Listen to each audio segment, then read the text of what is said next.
Thanks for tuning in. You're listening to the best animated shows ever, so far, with MC and Troy.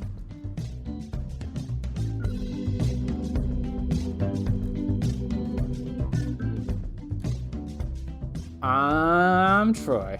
And I'm MC. And it's the best animated shows ever so far. Again, hi MC. Hi. It's been a hot minute. Yeah, it's been about a month, I think. Something like that. So I had a baby, and I was thinking that we should maybe take a break while I had a baby, and then I was like, nah, it's fine. And so we started Star Trek, and then it wasn't fine, and I haven't slept just since then. Yeah. Just no sleep. Yeah. I kind of had the idea that this might happen, so I wasn't too worried. When it kept getting pushed back, I'm like, well, yeah, you just had a kid. You're not sleeping. I'm not sleeping. The thing is, I've been awake at the times we normally record, so like that wasn't the issue. You're busy. It's just, yeah, I'm either awake and holding the kid or awake and going, oh god, the kid's sleeping. I can actually close my eyes for like 5 minutes. But things have quieted down a little bit. He's getting a little bit better at sleeping. He's right next to me right now, just straight chilling. And so I thought, MC, that you and I might talk a little bit about some Star Trek. Yeah, we can get Yesteryear out of the way. I only have one behind the scenes thing I want to talk about before we actually get into breaking down the show, which is I want to talk about voice acting again a little bit, but specifically I want to talk about the voice actor who plays young Spock in this episode. Did you happen to look anything up about this? No, but I'm gonna guess it's one of two people. You'll be wrong. I'll be because wrong. it's somebody you've never heard of. Okay. It's a kid named Billy Simpson, I believe. I'm trying to find his name now. Yes, Billy Simpson. So here's the thing. Just on a scale of 1 to 10, what did you think of the performance of young Spock? 1 to 10, probably a 4.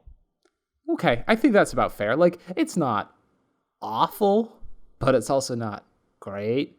So here's what happened. They call up Billy Simpson, and they're like, yo, kid, you like Star Trek? And he's like, I mean, I guess so. I kind of know Star Trek a little bit. And they're like, cool, we want you to come audition for Star Trek. You're going to audition to play young Spock. And he's like, all right, cool. And so he gets there for his audition, and normally they give you like a scene maybe to read for the audition. They give him the whole script, and he's like, oh, all right, this is a little bit weird. And then normally they take you into like a room for the audition. They took him into a recording booth, and he's like, well, that's not totally unheard of, because that way they, can listen back to it later on. And so then they took him through the entire script for his audition. And then they called him back and were like, congratulations, you got the part. And he's like, cool, when do I come record? And they're like, you already did, thanks. And they just used his audition recording for the actual show, where he wasn't like playing off of anyone. He was just like reading the lines all by himself with no other actors to interact with or anything. I feel so bad for Billy Simpson. This sounds like the worst way to record dialogue ever. Yeah, it sounds like he was expecting something a little bit different as well. When it came to it, he was like, oh, I'm actually going to get a proper recording, not that. So you can tell why it wasn't like the best performance. Yeah, I after reading that, I'm like, okay, I'll give him a bit of a break, because that's not his fault. Honestly, it's the director's fault for not like having him come back in. The rest of the cast, the regular cast, was all in the same room when they recorded this. Like, they were all together, recording together. And this is an episode, I mean, they recorded a couple episodes all at once, but in this episode, you've got like 2 scenes that have the cast together. The rest of the time, it's like young Spock and other people, and they didn't bother to have him recording with anyone. I just think it's unfair. That's silly. On the other hand, they did also bring back Mark Leonard, who played Sarek. So they actually had the guy who played Sarek in the original series come do his voice, which I think is pretty neat. It's cool to have that continuity. That's all I got for behind the scenes stuff. My kid, I don't know if you can hear him. He's gurgling. He's asleep but gurgling. He's laying there. His eyes have not opened once, but he keeps twisting his arms around and going.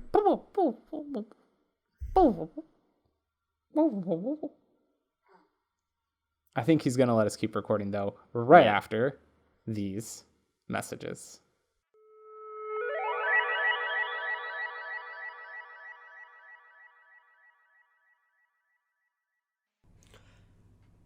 Hello, you beautiful YouTube watchers. If you enjoyed this, don't forget to like and subscribe.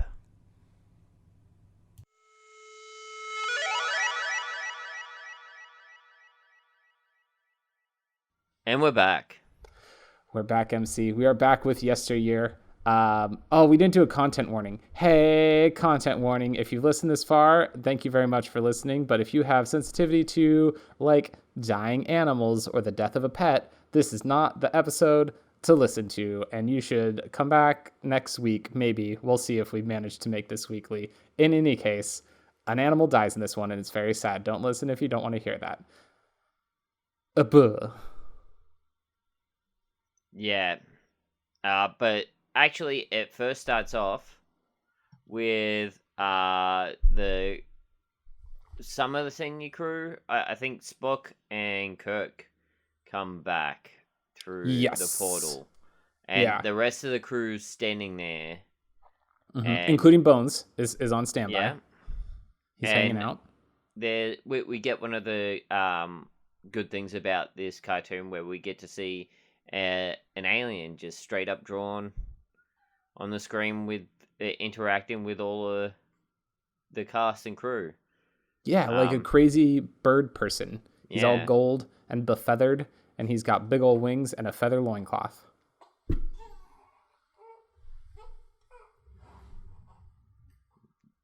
But essentially, when they come back, everyone doesn't recognize Spock. It's really weird. And Kirk is like, "What are you talking about? This is Spock. You don't recognize Spock?" And Bones is like, "I think I'd remember if we knew a Vulcan." Yeah, and he's like, "You." When they get back to the ship, Scotty's like, "Who's that Vulcan?" And it's like, Kirk says something along the lines of, no one will disrespect the second officer. Mm-hmm. And then Andorian walks in and says, "No one's treated me poorly." And bum, bum, bum. Yeah. Well, we should actually mention what they were doing in the portal. It was a trip through time to see the dawn of the Orion civilization. Yeah, but so they're using the Guardian of the past Forever, which they know can mess with time, but they're just using it strictly observation. We're not going to interfere. We're not going to make any changes to the timeline. We're just observing. Yeah. Except for then they come back and they're like, dip. No one knows who Spock is and there's an Andorian on the ship. We must have broken something. Yeah, and it turns out that they didn't break something. Something was broken and they had to fix it. Essentially, what we find out is Spock died when he was a child in this timeline. Important, well, I guess it's not that important, but it wasn't due to Kirk and Spock's trip. It was while they were back observing the Orion Syndicate, another team was observing Vulcan. And somehow that team observing Vulcan, I think they said because, I think it's that Spock was supposed to be on the team that was observing Vulcan, but because he was on the team observing the Orion Syndicate instead, then he wasn't there on the Vulcan team. And what Spock says that when he was a kid, he remembers his cousin saving his life. And Kirk's like, did your cousin happen to look and sound exactly like you? And Spock's like, yes, yeah, he definitely did. And they're like, okay, so you were supposed to be there to save your life, but you weren't. Good job, Spock. And essentially, like, we got to send you back to save yourself as a kid. Mm-hmm. There's apparently no like rules about like time traveling to the same period over and over again or meeting your younger self. Like none of the normal time travel rules apply when you're using the Guardian of Forever. You just do whatever you want. Yeah, it's whatever you want to do. But they also find out that his mother dies, returning back to Earth after his death. Yeah, because So- his parents got divorced because Spock died, and somehow that made an Andorian be in Starfleet. That part's not clear to me, but whatever. I mean, he probably is serving on another ship in their timeline. It's just Are there here- Andorians in Starfleet? Yeah. I don't remember. I thought they were Yeah. not super friendly. No, they're a warrior race, but Okay. they are part of the Federation. They're, in fact, one of the first ones when you watch Enterprise. Well, that's not one of the first ones, because that comes after a whole bunch of other Star Trek. No? I mean, it's the first one in the timeline of Star yeah. Trek. Ugh. I haven't gotten there in my rewatch yet. It's too much to keep in my head. We're just now in season 6 of Voyager, coming along smoothly. Oh, okay. We're really making some progress. Well, Enterprise is like the first ship Earth sends. Oliver, go downstairs. Go on. But yeah, in Enterprise, it's about like them forming the Federation, essentially. Mm-hmm. Well, I know. I've seen it before. I just haven't seen Yeah. it recently. But in this one, they like all the time travel stuff that we get from like all these different shows tells us you shouldn't be messing with time. Mm-hmm. And yet, that's exactly what Spock and Kirk plan to do. They send him back. Right. And this script was written by DC Fontana, who we talked about before. And I was reading about her background on this, and she said that she was so excited when she remembered The Guardian of Forever because she wanted to do some sort of time travel thing with a character rescuing themselves from death, but she couldn't figure out how to make it work without breaking the timeline. And then she's like, oh, we'll just use The Guardian of Forever and just say, space magic or whatever. Who cares? Oh, okay. And And before Spock goes back, there's one other thing I want to call out, which is he has a brief conversation with the Andorian where the Andorian's like, hey, so I'm not going to exist, huh? When you go back in time? And Spock's like, yeah, maybe. And he's like, dope. That's dope. I should be upset about that, but for some reason I'm not. And Spock's like, well, you're a pretty chill dude. And then they high five and an explosion happens in the background. And apparently this was one of the themes that she really wanted to have in there is like exploring somebody's existence ceasing because of time travel. But then they just didn't have time for it. And so that conversation is all we got. No, Oh my that's gosh, really funny. Why? Sadie, go away. Oliver went downstairs and came back with a different dog. Hi, Sadie. But anyway, Spock goes back to the past to Vulcan. Mm-hmm. And essentially he sees his younger self getting bullied, getting called an Earther and a Terran. Uh-huh. Being mocked by the other Vulcan younglings. Yeah, and he tries the younger version of him tries to do a Vulcan nerve pinch on one of them, and they just push him to the ground and call him useless. And Yeah, they say that his father's brought shame to Vulcan by marrying a human. yeah, and that's when Sarek shows up and apologizes for the emotional outburst of his young son. And this is when Spock puts into place the identity of his cousin Selleck, Mm-hmm. who he remembers from when he was a kid. So, Except his cousin Selleck doesn't exist at all. yeah, And Sarek no. is just like, cool, one of my cousins, sweet, I'm glad to have you here. It's so nice to have family. You should come hang out at my house. And then they high five and a big explosion happens behind them. Because Sarek, a Vulcan, it turns out, is like the most trusting dude in the world. Just somebody shows up and is like, yeah, we're totally family. Can I stay in your home? And he's like, I mean, yeah, why not? he does look like him, like, and they sort of mention that as well. Kinda. It's no, but it's one of those things where it's like he looks familiar, and it's like probably just the familiar like appearance of our forefathers, and he's like, yes, probably. Like, Yeah, just that accept makes total sense. High five. Now, remind me, this is okay.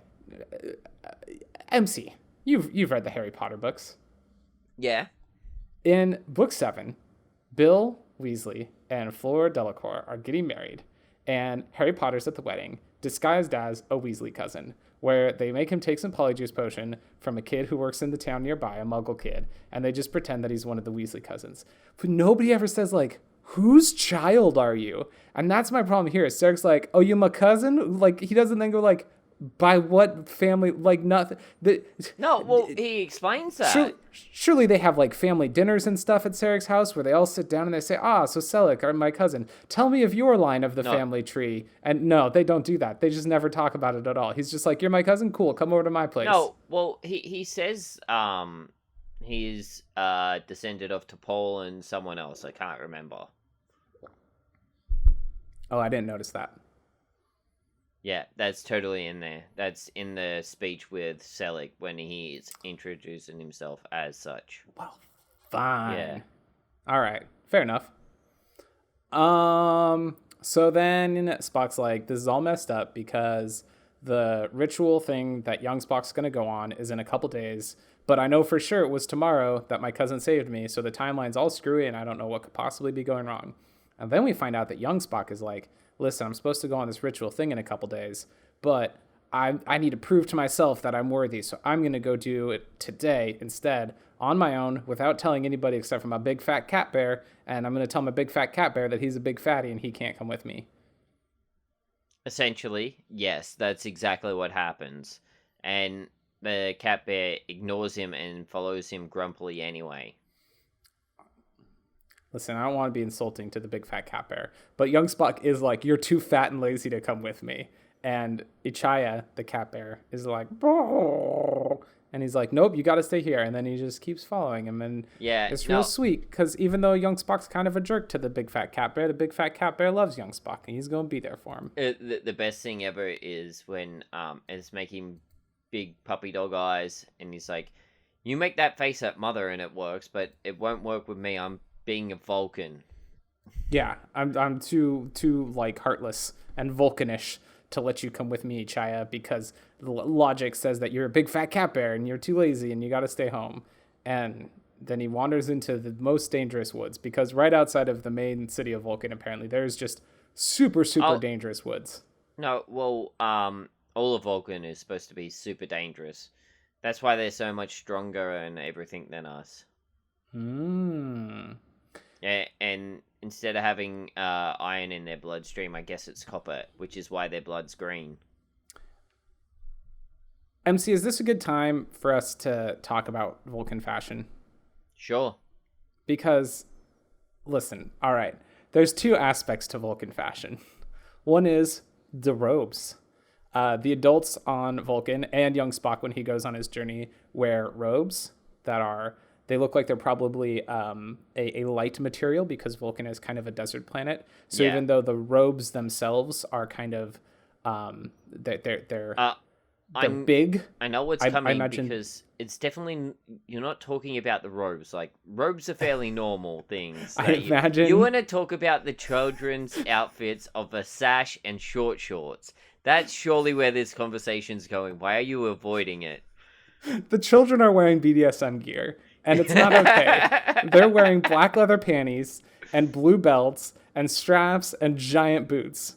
They look like they are on their way to a BDSM club. I've seen these outfits in person, not at a con. That's not where I've seen this. It was when I was in San Francisco at a Pride parade. That's where I've seen this outfit. And children should not be wearing it anywhere, even on Vulcan. I get that it's warm, but seriously, leather panties are not the appropriate gear to put on your children. It's just weird. It's very strange. Anyway, so young Spock's running out through the desert forest area, and what's that? Back at home, Sarek's like, hey, so our son ran away, huh, Amanda? And she's like, yep, sure did. And he's like, huh, so did our cousin. I hope that stranger that I invited into my home didn't run away with my child, but I guess everything's fine. I'm Sarek Vulcan. And then he high-fives himself, and a big explosion happens in the background. Well, at the same time, the elder Spock is following the younger Spock into the desert to keep him safe from whatever's about to happen because he's like, oh no, that's right. I remembered that I actually did run off in the middle of the night to do this thing foolishly. It wasn't actually the time that I was supposed to do my quest. Right. What I can't remember what they call it now. It's a maturity test. I don't remember what the Yeah. actual name for it is. But yeah, he's like, oh, that's right. I ran out early to do it. And that means young Spock did too. So he goes and follows himself. And then Battle Cat shows up from the He-Man series and tries to attack young Spock. What's this? Ichaya, the big fat cat bear, comes in and tackles the Battle Cat and saves Spock from getting eaten. And then adult Spock shows up and gets a shoulder ride from Battle Cat and gives it a neck pinch and knocks it out and saves the day. And Ichaya... And then the episode ends and nothing bad happens, MC. Listen, Ichaya got knocked down and there was about to be a killing blow. It didn't happen. And as they're walking back, having this lovely conversation between Spock and Spock about, being Vulcan and human and all that sort of stuff. Ichaya kills over poison.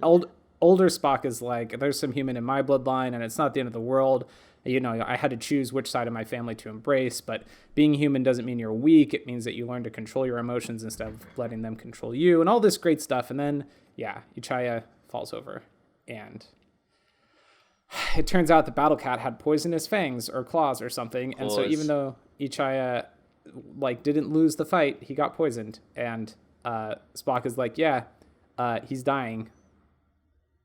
We can get a healer, but he's dying.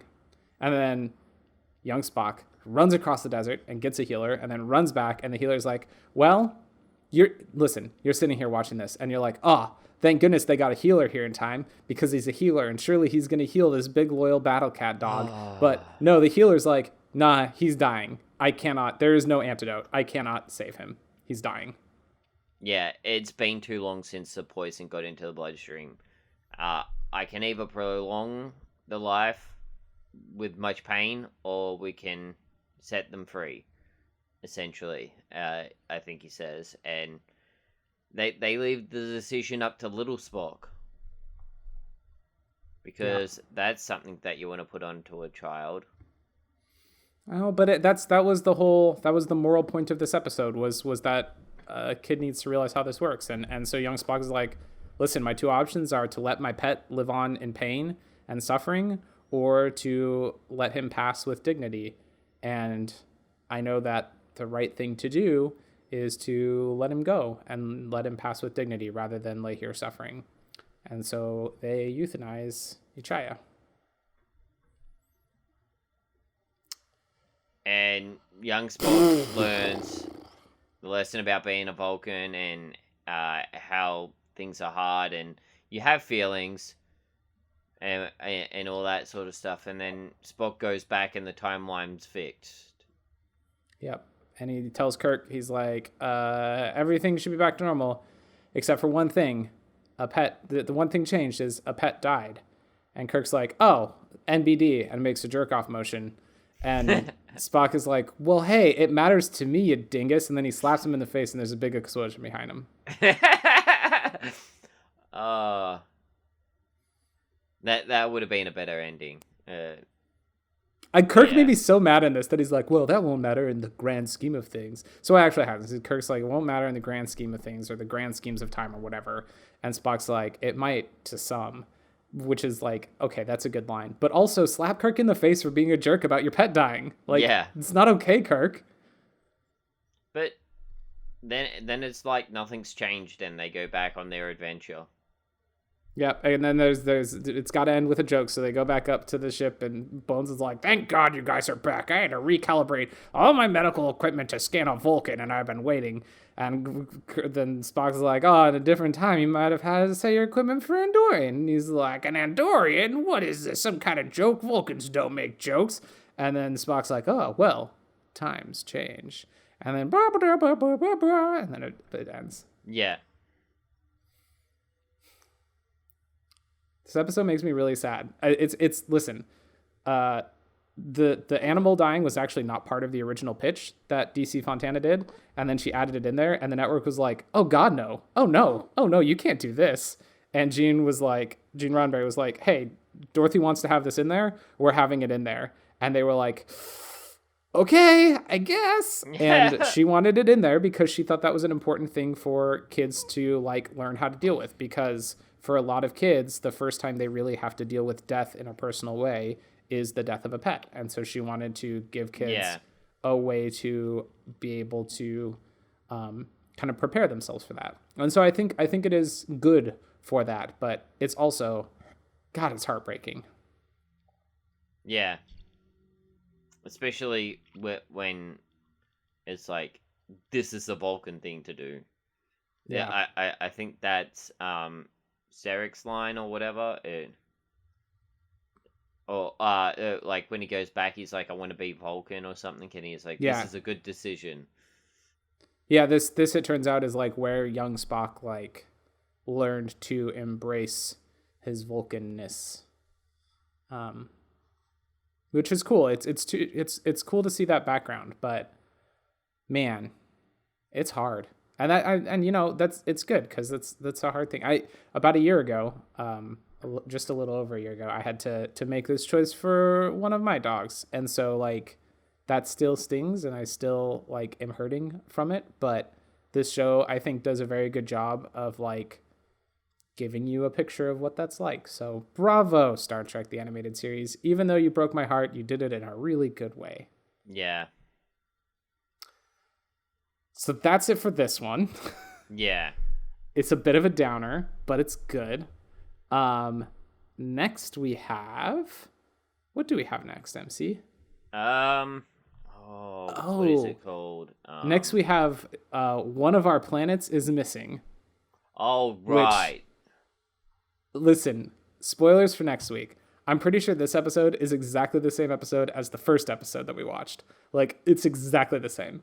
They just gave it a new title, a better title, if I could say. Because while I don't remember this story being very distinct, One of Our Planets is Missing is a great title for some pulpy, silly sci-fi stuff.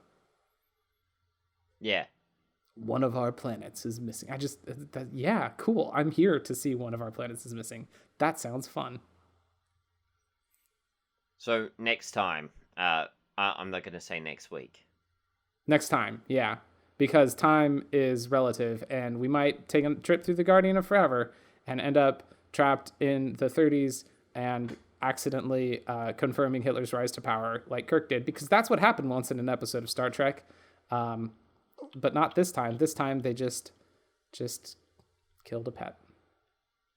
Wow, it's hard to come up with a fun thing to say at the end of this, because everything I'm coming up with is downers. It is a whole bunch of downers. Oh, here's a fun thing. Young Spock is like, now that I've learned to be a good Vulcan, I'm totally going to go and Vulcan neck pinch the shit out of those bullies in my class. Yes. Bye. Yeah.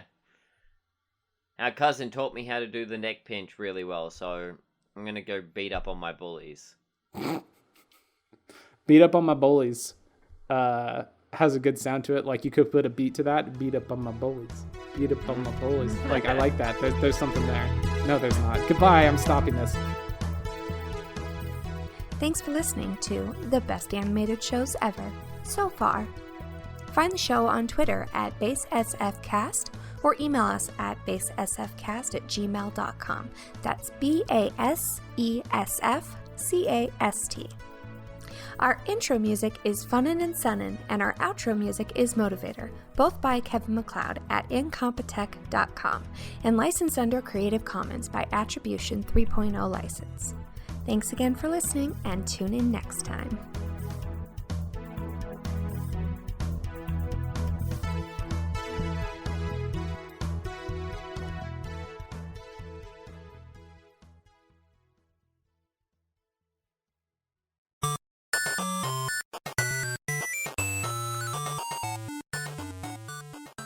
This has been a presentation of the We Can Make This Work Probably Network. Follow us on Twitter At Probably Work. For more of our questionable content. Also, we have a website called probablywork.com.